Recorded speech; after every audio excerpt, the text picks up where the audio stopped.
Guys, welcome back to Xylem learning. നമ്മൾ പരീക്ഷേന്റെ സമയമാകുമ്പോൾ പരീക്ഷ ചോദ്യങ്ങളൊക്കെ ഇങ്ങനെ തേടി നടക്കൂലേ. പരീക്ഷ ചോദ്യങ്ങളൊക്കെ നമ്മുടെ കയ്യിൽ ഭദ്രമായിട്ടുണ്ട്. പരീക്ഷ ഏതും ആയിക്കോട്ടെ, മിക്ക പരീക്ഷയിലും കാണുന്ന ഒരു ചോദ്യമാണ് പോസ്റ്റർ തയ്യാറാക്കുക എന്നത്. എങ്ങനെയാണ് ഒരു പോസ്റ്റർ തയ്യാറാക്കുക?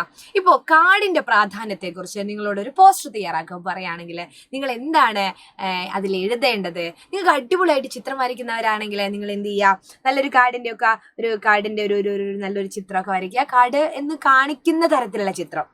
എന്നിട്ട് കാർഡില്ലെങ്കിൽ നാം ഇല്ല. നല്ലൊരു വാചകല്ലേ, കാർഡില്ലെങ്കിൽ നാം ഇല്ല. നമുക്ക് അങ്ങനെ എഴുതാം. പിന്നെ ഇനി വേറൊരു ഉദാഹരണം, പരിസര മലിനീകരണം, പൊതുമാലിന്യങ്ങൾ അല്ലേ, അതൊന്നും പുറത്ത് നമ്മൾ നിക്ഷേപിക്കരുത് എന്നറിയാം. അതിനെതിരെ നമ്മൾ എന്ത് ചെയ്യണം?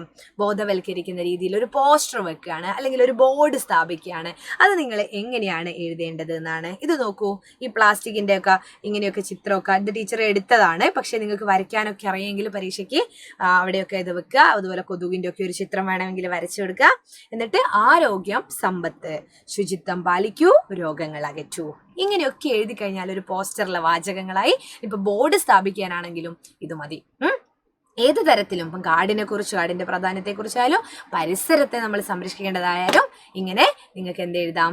ഇങ്ങനെ ഇത്തരത്തിൽ വാചകങ്ങൾ എഴുതാം. മക്കളെ, കൃത്യമായിട്ട് കാര്യങ്ങളൊക്കെ പഠിപ്പിക്കാൻ വേണ്ടിയിട്ടാണ് നമ്മൾ ലൈവ് ക്ലാസ്സുകൾ ഒക്കെ വയ്ക്കുന്നത്. അപ്പൊ എല്ലാവരും നമ്മുടെ ഇന്നത്തെ ലൈവ് ക്ലാസ്സിൽ പങ്കെടുക്കുക. എന്നിട്ട് അടിപൊളിയായിട്ട് പരീക്ഷയ്ക്ക് വേണ്ടിയിട്ട് തയ്യാറെടുക്കുക കേട്ടോ.